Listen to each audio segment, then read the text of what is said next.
Good morning and welcome to Frank's School. It's 84th day, 7th year, first video. I'm still dealing with the Hong Kongers visit. This is the 7th video, I believe, that I've devoted to that. I had 82 up there. It should have been 83 yesterday. Well, enough on the interpersonal relationships. They were a big deal. I mean, when you've got 4 people that intensely together, sometimes 10 hours a day, sometimes longer, it was intense, but I don't want to dwell on that.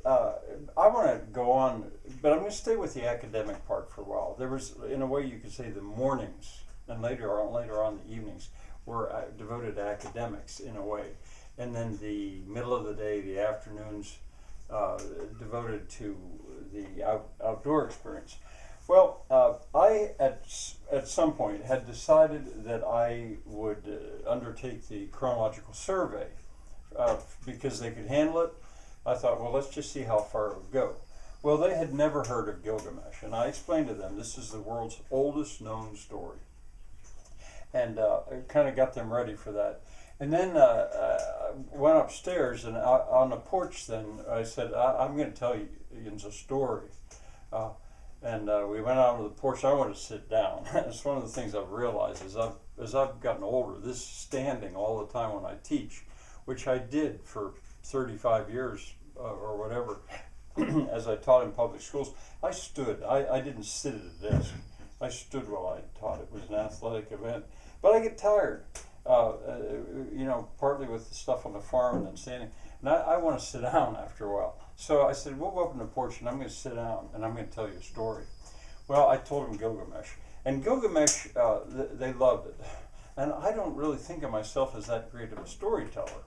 But they loved this story. Well, it's quite an involved story, and it was too much to tell in one sitting, I felt. And so I said, I'll tell you the rest tomorrow. And especially the youngest boy, he said, no, what happens? Tell us now. And I go on a little ways, and I said, it's too much to tell you right now. I'll tell you the rest tomorrow.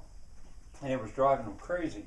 But the two things that developed from that, well, one thing I want to return to, I said, I don't feel like I'm much of a storyteller, but my son, we were discussing that, and he said, yeah, but you know the stories, and you believe in their worth, and that's enough. I guess so.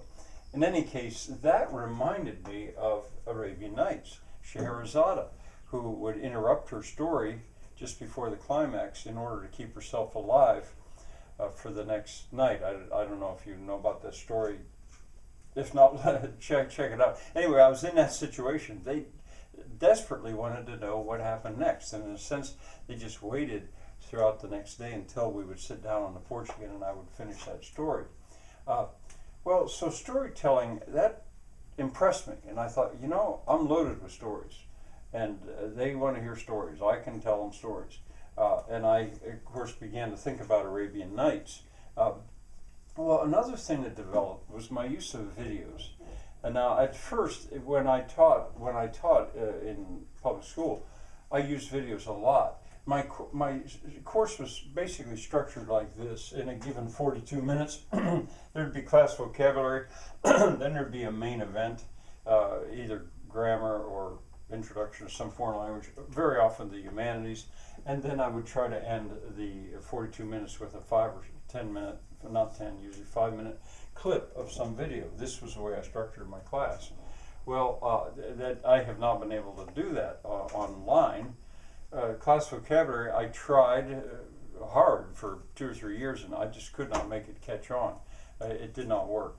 But if you're curious about it, you can certainly search it on my site and find out how it's done and all that. So I devoted my 7 years principally to this slot right there. The videos, I referred to them, but because of copyright issues and stuff, I couldn't really use them anyway. Anyway, this became available. What made it become available? I started by having them sit around me on a computer, and I'd pull up a YouTube clip that pertained. I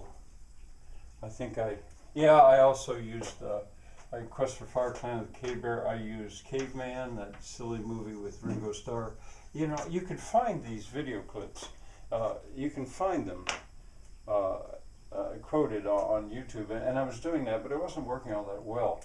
But one of the things I had wanted them to do, to help me with, because they wanted to help, or at least the father wanted to help me and have his boys help, was to go through my VHS videotape collection, see which ones were too damaged with mold to use. I had to bring them down here into the basement to store them, and over the summers with the damp basement and stuff, I thought they're probably destroyed. Well, no, they're not. And he discovered that it really just took patience. I had bought a VCR for $10. Search, where do you still find one? I bought a VCR for $10, and then while they were here at an auction, I bought 2 more VCRs for $5 each. So it was easy enough to get them. And he found that the ones damaged with mold, if you just let them run long enough, it'll clear up. And the machine cleared up too. I wasn't going to have to take them all apart, use alcohol and clean them. He discovered that. Well, that made videos available that I could use here, set up a little station for that, but also that I could send home with him at night. Because where they were staying, there was also an antique, I guess you'd say now, VCR, and they could watch your videos there. Well, that made all this stuff now possible. At one point, they watched the Odyssey. They watched all of it. Through the Greek literature, I'd told about that. I was able to show them Arabian Nights, that wonderful version made for television with Scheherazade, complete with the Wizard's Duel, which led me to find Sword in the Stone, which the kids knew already, the Disney cartoon, which has a Wizard's Duel in it. And I was back into my stride, which I had been here, which was really quite an experience for me, because I had been limited to this, as I say, for about 7 years. And now this was available, and in spades, you might say, because now I have time. I can go through those, and I would just see watch little clips of this stuff, because I was teaching. My job wasn't to sit and enjoy a video. I was watching the students watch these things. I was the teacher guiding them. Now I have the time and the videotapes. I can watch all of these at my leisure, and I probably will in the evenings. Whole movies, 7 Brides for 7 Brothers. I sent that with them, explaining that was an adaptation of a Roman story, the rape of the legend of the Sabine women, I call it. Was able to teach a pun because of Sabine women, Sabine women. With this, I didn't get to Crossroads. I probably could have found it, but the end of the movie Crossroads has a Wizard's Duel. All of this stuff I used to use in my course, and now I had it available. My videotapes are okay. I eventually showed them all of Renaissance Man. We studied it, pausing and explaining what was going on in that Danny DeVito movie Renaissance Man. Even showed them Henry V, just the speech, the rousing Band of Brothers speech in Henry V. I showed them the climax of Hamlet. I had these videos available, and so it really changed things. And we got into this stride, which was going to work. If they had been here for months, not weeks, this is probably what would have settled down, and it would have been fine for our mornings and their evenings.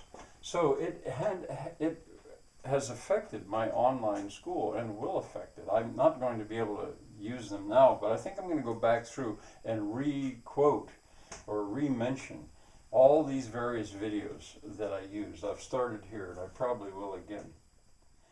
Bye for now.